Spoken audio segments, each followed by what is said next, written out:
우리는 지난주에 아브라함에 대해서 묵상했습니다. 아브라함이 살아가던 그 당시에 고향과 친척과 아비집을 떠난다라는 것, 자살행위나 마찬가지였지만 아브라함은 순종합니다. 그리고 하나님의 언약의 말씀을 붙잡고 그 보이지 않는 길을 걸어가는데요. 하나님이 약속하신 그 언약의 말씀은 무엇입니까? 창세기 12장 2절에서 3절 말씀. 내가 너로 큰 민족을 이루고 내게 복을 주어 내 이름을 창대하게 하리니 너는 복이 될지라. 너를 축복하는 자에게 내가 복을 내리고 저주하는 자에게 내가 저주하리니 땅의 모든 족속이 너로 말미암아 복을 얻을 것이라 하신지라. 참 귀한 언약입니다. 참 귀한 복입니다. 그리고 이 말씀은 그대로 이루어집니다. 창세기 24장 1절에 보면 아브라함이 나이가 많아 늙었고 여호와께서 그에게 범사에 복을 주셨더라. 하나님이 약속하신 그 언약의 말씀대로 아브라함은 범사에 복을 누리게 됩니다. 그런데 아직 이루어지지 않는 약속이 있으니 바로 하나님께서 아브라함에 약속했던 내가 너로 큰 민족을 이루고라는 언약의 말씀입니다. 물론 아브라함에게는 이미 100세 얻은 아들 이삭이 있습니다. 그런데 이 큰 민족을 이루려면 그 출발점이 무엇입니까? 자식을 낳고 또 자녀가 자녀를 낳고 해야 큰 민족을 이룰 수 있는 것 아니겠습니까? 그러려면 이 아들 이삭이 결혼을 해서 자녀를 낳아야 되는데 아브라함은 나이가 많아 늙어가는데 아들 이삭은 아직 결혼을 하지 못하고 있었던 것입니다. 그래서 아브라함이 안 되겠다 싶어서 아브라함의 신실한 종에게 이야기합니다. 창세기 24장 3절에서 4절인데요.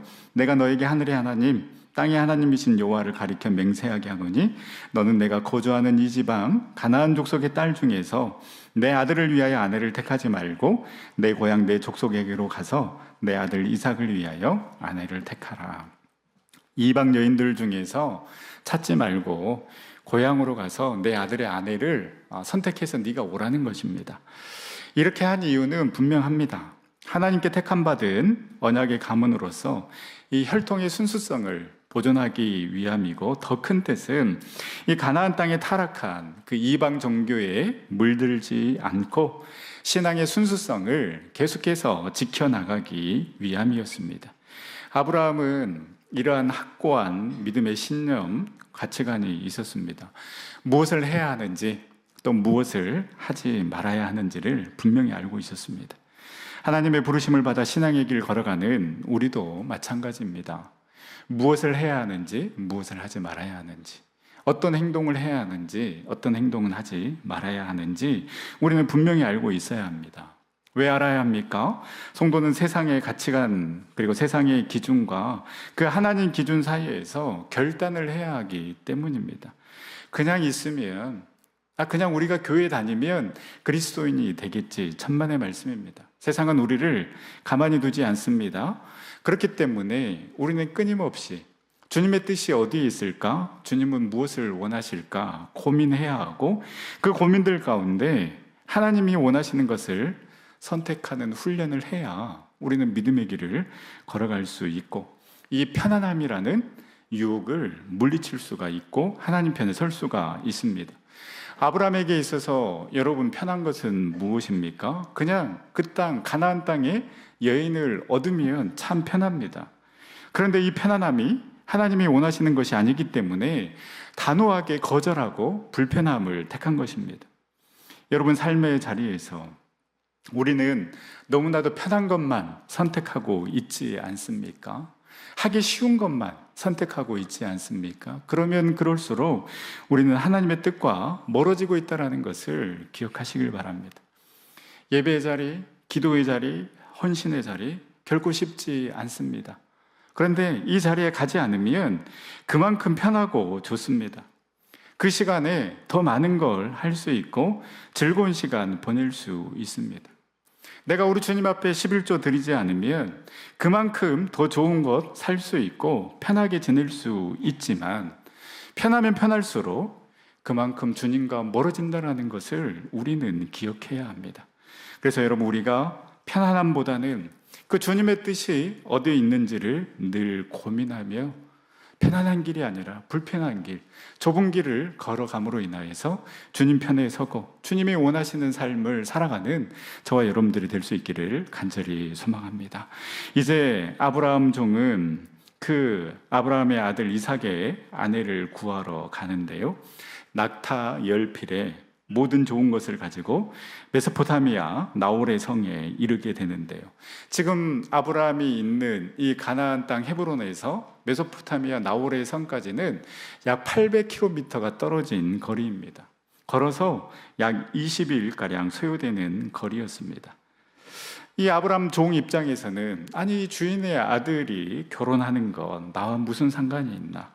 또 당신의 아들 결혼이면 당신의 그 아들의 아내를 구하려면 당신이 직접 나설 것이지 왜 내가 이렇게 힘들게 고생해야 하나? 아브라함 종은 이러한 부정적인 생각을 갖지 않고 주인의 뜻을 따라 본인도 힘들 텐데 그 800km가 넘는 거리를 직접 나서게 됩니다. 그럴 뿐만 아니라 이 아브라함 종은 아브라함의 명령을 실행함에 있어서 감동적인 모습을 많이 보여주는데요, 이 아브라함 종은 이 중대한 사명을 감당함에 있어서 먼저 기도로 시작합니다. 창세기 24장 12절 그리고 그 모든 것을 회상하는 42절 말씀에 이 기도의 내용이 나와 있는데요, 우리 창세기 24장 12절 말씀을 우리 다 같이 한번 읽어보도록 하겠습니다. 그가 이르되 우리 주인 아브라함의 하나님 여호와여, 원하건대 오늘 나에게 순조롭게 만나게 하사 내 주인 아브라함에게 은혜를 베푸시옵소서. 아멘. 아브라함 종은 너무나도 잘 알고 있었습니다. 이 이삭의 아내를 구하는 일이 어렵다라는 것, 그리고 이거는 인간의 어떤 힘이나 능력으로 할 수 없다라는 것을 알았기 때문에 아브라함 종은 기도할 수밖에 없었습니다. 그래서 아브라함의 하나님 여호와여, 원하건대 오늘 나에게 순조롭게 만나게 해달라고 기도할 수밖에 없는 것입니다. 이 기도를 한 장소가 우물가인데요, 고대의 우물가는 많은 사람, 특히 여인들이 오가는 장소였고 이곳에서 남녀 간의 만남이 이루어지는 장소였습니다. 이 만남의 최적의 장소일 수는 있지만 이 하란에 아브라함의 친족만 사는 것도 아니고 우물가에 나온 여인들을 보고 이 이삭의 아내를 선택하는 건 결코 쉬운 일이 아니었습니다. 그래서 이 아브라함 종은 조건이 아닌 조건을 이야기하는데요, 자기가 물을 달라고 했을 때 흔쾌히 나에게 물을 줄 뿐만 아니라 내가 부탁하지 않아도 이 낙타들에게도 물을 마시게 하는 여인을 하나님이 정하신 자로 알겠습니다 라고 이렇게 하나님께 기도를 올립니다. 여러분, 이 아브라함은 종의 기도를 모든 상황에 적용할 수는 없습니다. 여러분들의 자녀가 신랑 신부 구한다고 카페에 앉아 있다가 하나님, 이 카페에 5번째 들어오는 사람을 내 신랑 신부감으로 하겠습니다, 여러분, 이런 기도는 드리는 게 아닙니다. 하지만 종이 이렇게 기도할 수밖에 없었던 것은 내 힘과 내 노력으로 고를 수 없으니 그만큼 하나님의 도우심과 하나님의 섭리를 구한다라는 그 절박함에서 나온 기도라고 할 수 있습니다. 여러분, 기도해야 하는 거 우리 너무나도 잘 압니다. 누구나 잘 알지만 그러나 간절히 하나님의 도우심을 구하며 기도하는 자 많지 않습니다. 왜 그렇습니까? 아직도 내 힘으로, 내 지혜로, 내 능력으로 내가 할 수 있다고 생각하기 때문에 기도의 자리로 나오지 않는 것입니다. 그러나 종처럼 내 힘으로 할 수 없고 전적인 하나님의 도우심이 필요합니다라고 인정한다라면 우리는 기도할 수밖에 없고 무릎 꿇을 수밖에 없습니다. 말씀을 준비하면서 이 찬양이 생각났습니다. 오늘 집을 나서기 전 기도했나요? 오늘 받을 은총이에 호소했나요? 마음의 분노 가득할 때 기도했나요? 나의 앞길 막는 친구 용서했나요? 우리 3절 다 같이 함께 찬양해 보도록 하겠습니다. 어려운 시험 당할 때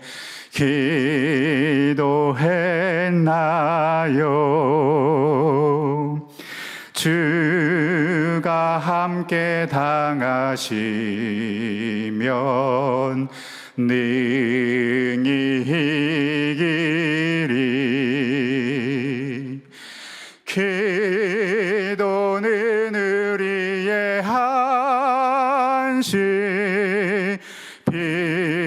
빛으로 인도하리.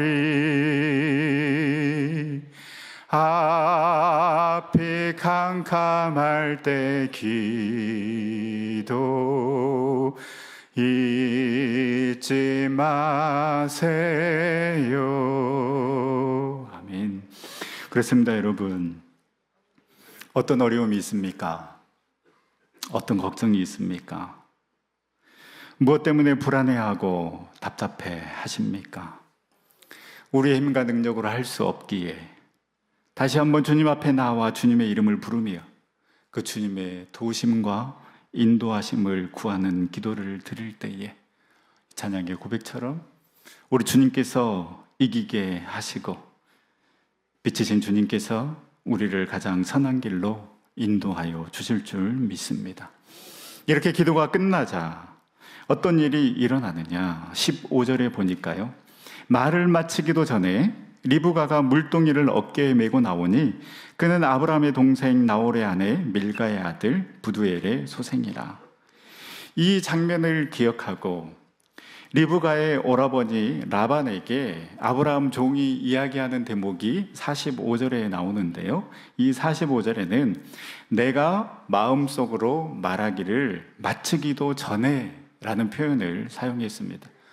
놀라운 일이 일어납니다.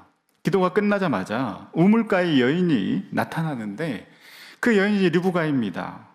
게다가 그녀는 아브라함의 동생 나홀의 손녀였으니 아브라함이 원했던 친족이었고 거기에 이 리브가를 16절에 소개하고 있는데 심히 아리답고 남자를 가까이 하지 않은 처녀였다라고 이야기합니다. 모든 것이 완벽합니다. 요즘으로 치면 집안도 좋고 공부도 잘하고 얼굴도 예쁜 재수 없는 여인이라고 할 수 있습니다. 이제 종이 기도했던 그 시험만 통과하면 되는데 세상에나 성품도 훌륭합니다. 리브가가 우물에서 물뚱이에 물을 가득 채워서 오는데 이 아브라함의 종이 다가가서 이야기합니다. 물을 조금 나에게 줘서 나를 마시게 하라. 18절에 리브가는 급히 그 물동이를 내려 아브라함의 종에게 물을 줍니다. 사실 여러분, 여기까지는 어떤 여인이라도 할 수 있는 부분이라고 생각합니다. 아브라함이 종이 기도하였던 것처럼 낙타에게까지 물을 주는 것은 조금 다른 차원의 문제입니다. 그것도 종이 부탁하지 않았는데 리브가가 먼저 이야기합니다. 19절 20절에 보면 마시게 하기를 다하고 이르되 당신의 낙타를 위하여서도 물을 길어 그것들도 배불리 마시게 하리이다 하고 급히 물뚱이와 물을 구유에 붓고 다시 기르려고 우물로 달려가서 모든 낙타를 위하여 물을 깃는지라. 아브라함의 종이 그 10마리의 낙타와 함께 약 800km를 걸어왔다라고 말씀드렸습니다. 이 낙타는 위에다가 물을 저장해 두는 동물이기 때문에 장기간 물을 마시지 않고도 견딜 수 있다고 합니다. 그런데 한 번 물을 마시기 시작하면 엄청난 양의 물을 마신다고 합니다. 따라서 이 긴 여행 끝에 지쳐있는 이 10마리의 낙타들이 충분히 물을 마실 수 있도록 이 물뚱이를 채우려면 리브가는 분명 수십 번 그 우물까지 왕래해야 했을 것입니다. 그런데 그 수고를 마다하지 않고 낙타까지 물을 마시게 한 것입니다. 아브라함 종이 기도한 대로 자신뿐만 아니라 이 낙타까지도 물을 마시게 한 여인이 나타난 것입니다. 이 아브라함 종은 준비해간 선물 금코걸이와 금 손목걸이를 리브가에게 주면서 누구 딸인지 유숙한 집은 있는지 물으니까 말가가 나홀에게서 낳은 아들 부두엘의 딸이라고 이야기하는데요. 이 나홀은 아브라함의 동생이니 기도대로 친족을 만나게 된 것입니다. 이 이야기를 듣고 아브라함 종은 이 모든 것 하나님의 응답이구나, 하나님께서 이렇게 인도하셨구나 놀라며 경배와 찬양을 돌리는데요. 그 내용이 27절, 48절에 기록되어 있습니다. 48절 말씀해 보면, 내 주인 아브라함의 하나님 여호와께서 나를 바른 길로 인도하사 나의 주인의 동생의 딸을 그의 아들을 위하여 택하게 하셨으므로 내가 머리를 숙여 그에게 경배하고 찬송하였나이다. 동생의 딸이 아니라 이제 동생의 손녀인 거죠. 종은 생각해 보니 이 모든 것 하나님께서 바른 길로 인도해 주셨다라고 고백하고 있습니다. 이 먼 길, 800km나 되는 그 먼 거리를 탈 없이 오게 하신 것도, 우물가에 도착해서 하나님, 내 지혜로, 내 힘으로, 내 능력으로 그 여인을 구할 수 없으니 하나님께서 만나게 해달라고 그 우물가에서 기도한 것도, 그리고 그 기도한 대로 한 여인이 나타난 것도, 그리고 그 여인이 아브라함의 친족인 것도, 또 자신에게뿐만 아니라 그 낙타에게도 물을 먹이게 한 것, 이 모든 것 돌이켜보니 하나님의 은혜 아니고서는, 하나님의 인도함이 아니고서는 설명할 길이 없기에 자신에게 일어난 그 주권적인 하나님의 섭리를 인정하고 감사하며 하나님께 영광을 돌리고 있는 것입니다. 나에게 주어진 그 일상의 삶을 감사함으로, 또한 나를 통해 역사하실 그 하나님을 기대하며 살아가는 자에게 여러분, 우연 같은 그 은혜의 인도함의 축복이 임하게 될 줄 믿습니다. 신세한탄하며 원망불평하며 가만히 있는 자에게는 결코 이러한 은혜의 순간은 오지도 않고, 온다 한들 그것이 하나님께로부터 온 것임을 깨닫지도 못할 것입니다. 만약 아브라함의 종이 아브라함의 명령을 듣고 움직이지 않았다라면, 내가 왜 그 먼 길을 가야 됩니까? 또한 기도하지 않았다라면, 또한 기대하지 않았다라면 이러한 우연 같은 필연의 인도하심은 경험하지 못했을 것입니다. 원영일 목사님의 우연히 바로 그때 하나님의 인도하심이라는 책에 나오는 내용인데요. 한 생태학자가 개미의 행동을 추적해 그 동선을 기록해 놓았다고 합니다. 우리는 이 보통 개미가 집단 생활을 하기 때문에 일사불란하고 체계적으로 움직일 거라고 생각하는데요. 하지만 개미는 먹이를 찾기 위해서 마치 실타래가 뒤엉킨 것처럼 어수선하게 움직인다고 합니다.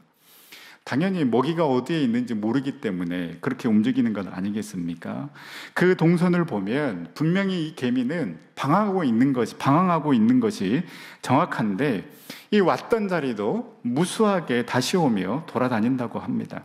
그런데 신기한 것은, 먹이를 발견한 개미는 먹이를 물고는 자기 집을 향해 헤매지 아니하고 직선으로 달려가는데, 헤매던 위치에서 제 집 구멍까지 최단 경로를 따라 귀신같이 일직선으로 간다고 합니다. 학자들이 연구한 바는 이 개미들이 먹이를 찾는 동안 태양과의 각도를 재두었다가 먹이를 물고 180도 회전하여 집으로 향한다고 합니다.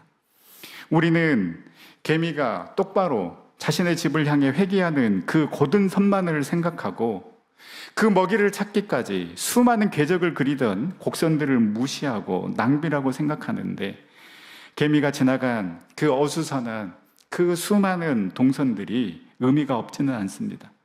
먹이를 찾은 후에 하나의 구멍을 향해 똑바로 뻗어간 선과 그 무수한 동선들이 결합할 때 진정한 기적이 나타나게 되는 것입니다. 세상은 이를 세런디피티라고 이야기를 합니다.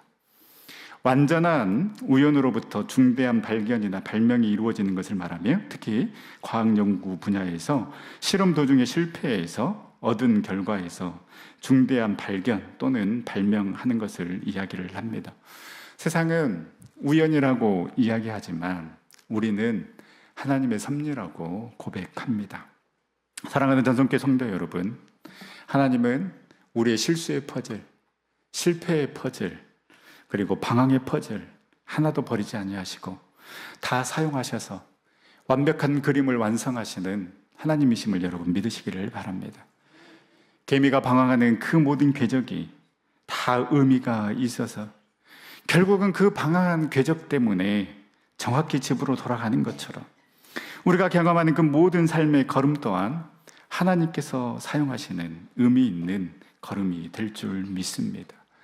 여러분, 이 믿음 가지고 이 하나님의 섭리를 기대하며 우리에게 주어진 그 일상의 삶을 감사함으로 살아갈 때 아브라함 종에게 임한 그 우연 같은 필연의 만남, 그 우연 같은 그 필연의 은혜가 우리에게도 임할 줄 믿습니다. 그 하나님의 섭리를 기대하며 믿음으로 우리에게 주어진 삶을 살아가는 저와 여러분들 될 수 있기를 간절히 소망합니다.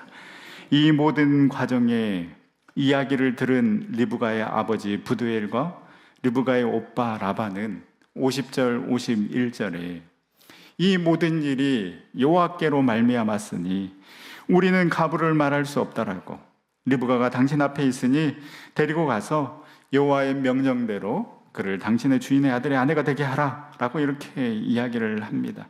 이 말을 듣고 아브라함 종은 그 준비해온 폐물을 리브가 가족에게 주고, 이를 받은 리브가의 가족은 바로 딸을 보낼 수 없으니 열흘이라도 머물다가 가라고 하는데, 이때 아브라함 종이 참 멋진 말을 합니다. 우리 56절 말씀 다 같이 한번 읽어보도록 하겠습니다. 그 사람이 그들에게 이르니 나를 만류하지 마소서. 여호와께서 내게 형통한 길을 주셨으니 나를 보내어 내 주인에게로 돌아가게 하소서. 충분히 쉬어갈 수 있습니다. 충분히 대접받고 갈 수 있지만 아브라함 종은 좋은 것을 누리는 것에 만족하지 않고 하나님께서 내게 형통한 길을 주셨으니 이제 나를 보내어서 빨리 주인에게 돌아가게 해달라고, 그 사명이 우선인 그런 모습을 이 종은 보여주고 있습니다. 이제 누구의 선택만 남았습니까? 리브가의 선택만 남아있는데 리브가도 지체 없이 이야기합니다. 58절에 리브가를 불러 그에게 이르되 네가 이 사람과 함께 가려느냐? 그가 대답하되 가겠나이다. 리브가 또한 이 아브라함의 종처럼 그 모든 가정 가운데 하나님의 인도하심을 경험했기 때문에 이러한 결단을 할 수 있었던 것입니다. 아브라함의 종이 그 리브가의 가족들에게 그 자신이 경험했던 그 내용들을 상세하게 이야기했을 때 리브가는 놀랐을 것입니다. 본인은 그 아브라함 종을 만났을 때 단순히 호의를 베풀었을 뿐인데 이것이 아브라함 종의 응답이었다라는 사실에 하나님의 섭리를 느꼈을 것이고, 이 모든 가정 가운데 하나님께서 만나게 하셨구나, 하나님께서 함께 하셨구나 라는 것을 리브가도 경험했기에 이세가의 아내가 되기로 기꺼이 결단할 수 있었습니다. 리브가와 아브라함 종의 만남, 그리고 리브가와 이삭의 만남, 참 아름다운 만남이라고 할 수 있습니다. 우리의 삶에도 이처럼 하나님이 함께 하시고 역사하시는 아름다운 만남의 축복이 임하기를 원하고, 무엇보다도 우리 자녀들에게 이 배우자의 만남의 축복이 있기를 간절히 소망합니다. 우리가 잘 아는 것처럼 우리나라 출산율은 OECD 36개 국가 중 2023년에 0.72로 꼴찌입니다. 물론 여기에는 집값 상승으로 인한 주거비 부담, 또한 자녀 교육에 들어가는 그 비용 등이 부담이 돼서 자녀를 출산하지 않으려고 하는 사회적인 문제도 있는 것 같고요. 또 한 가지 문제는 아예 그 결혼 자체를 하지 않으려고 하는 것도 문제가 있어 보이는데, 왜 결혼을 하지 않으려고 하는가? 이 서로의 조건을 너무나도 많이 따지는 것 아닌가라는 생각을 또 해보게 됩니다. 이 남자는 나이에 따라 여성을 고르는 기준이 달라진다고 하는데요. 20대에는 여성의 미모를 본다. 30대에는 여전히 여성의 미모를 본다. 40대에는 아직도 여성의 미모를 본다. 2023년 그 결혼정보회사 듀오에서 2030 미혼 남녀가 본 이상적인 배우자상의 조건은 무엇일까라고 이렇게 조사를 해서 발표했는데요. 보시는 바와 같습니다. 이 분석 결과 이상적인 남편은 키가 178.7, 몇 명이나 될까요? 연소득은 6,067만 원, 자산은 3억이 있어야 된다고 합니다. 청년들이 무슨 돈이 있어서 3억이 있겠습니까? 그러니까 속된 말로 집안이 빵빵한 집안을 원한다라는 것이죠. 그리고 여성들은 이상적인 아내는, 남자들이 원하는 이상적인 아내의 키는 164.2cm, 연소득은 4,377만 원, 자산은 한 2억 정도 있으면 좋겠다라는 평범한 꿈을 가지고 있는 이러한 여인을 원한다라고 이렇게 나와 있습니다. 뭐 남편의 직업, 일반 사무직, 공무원, 공사, 금융직, 회계사, 변리사, 간평사, 뭐 이렇게 쭉 나와 있는데요. 기독교인들은 다른가? 기독교인들도 똑같다라는 것이죠. 기독교인들은 두 번째 이야기하는 게 진짜라고 합니다. 왜냐하면 처음 기독교인들은 대부분 다 신앙이면 됩니다라고 이렇게 이야기하기 때문에 그렇습니다. 권사님들이 목사님, 저는 진짜 다른 거 하나도 안 봐요. 다른 거 하나도 안 보고 신앙과 믿음만 있으면 됩니다라고 이렇게 이야기를 하는데요. 저는 속으로 새빨간 거짓말이다라는 것을 다 알고 있습니다. 그러면 권사님, 두 번째는 무엇입니까? 라면 뭐 그래도 인서울은 나와야 되고 연봉은 어느 정도 돼야 되지 않겠습니까? 그게 진짜라는 것입니다. 그게 1순위라는 것입니다. 여러분, 기독교인이라면 조금 다른 관점이 있어야 되지 않겠습니까? 말로만 신앙, 믿음이 우선입니다가 아니라 실제 우리가 신앙과 믿음을 최우선으로 생각하고 그것을 간직할 때에, 그리고 그것이 중요함을 이야기할 때에 더 좋은 만남의 축복이 임하게 될 것입니다. 작년 12월 첫 주에 저희 교회에 안수집사 권사 임직식이 있었습니다. 임직식 후에 한 교사 톡방에 이런 글이 올라왔는데요. 제가 당사자의 허락을 받고 소개하도록 하겠습니다.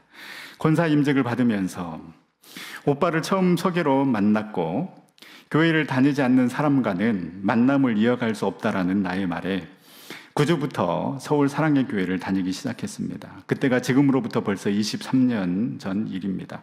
그런 그분이 이제 안수집사로, 저는 권사로 함께 임직을 받게 되어 너무나도 감회가 새롭다는 말로는 다 표현이 안 되네요. 이 모습을 어찌 상상이나 할 수 있었겠습니까? 이 모든 길을 친히 계획하시고 인도해 주신 하나님께 모든 영광과 감사를 올려드립니다. 이 마지막 권사님의 고백이 저는 리브가의 고백이었을 거라고 생각합니다. 신앙과 믿음, 그리고 오늘 리브가가 보여줬던 성품을 볼 수 있는 안목이 있어야 합니다. 아브라함 종이 기도했던 것도 바로 이 부분 아니겠습니까? 자기가 수고해야 하는데 그 시키지 않는 일을 자처해서 하는 거 쉽지 않습니다. 그러나 리브가는 그것을 해냈습니다.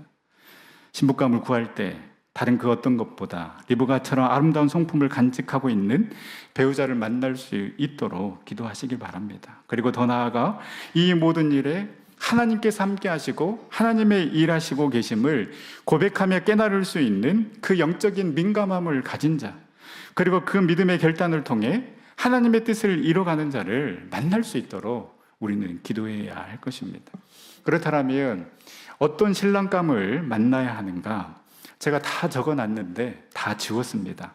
결혼 예비학교도 아닌데 설교 시간에 너무 다른 방향으로 가는 것 같아서 다음에 기회가 되면 말씀드리도록 하겠습니다. 궁금하시면, 정 궁금하시면 저한테 문자를 보내주시면 제가 원고를 그대로 보내드리도록 하겠습니다.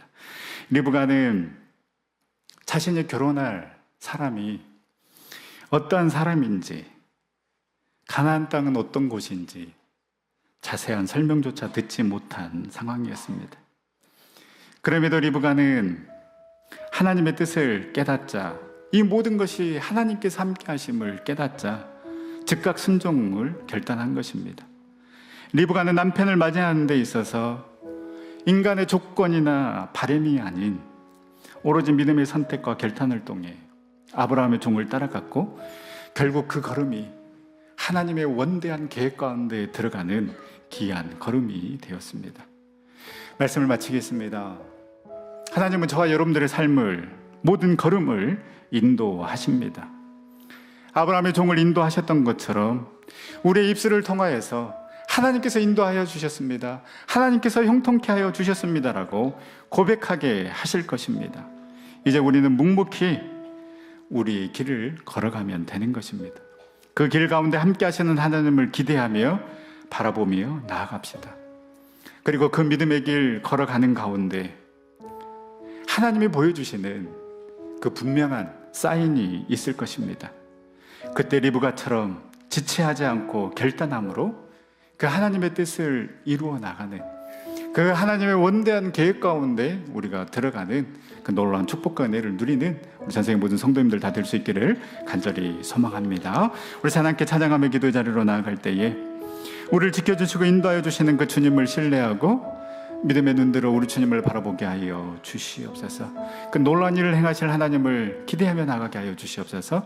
우리 함께 찬양하며 나가겠습니다.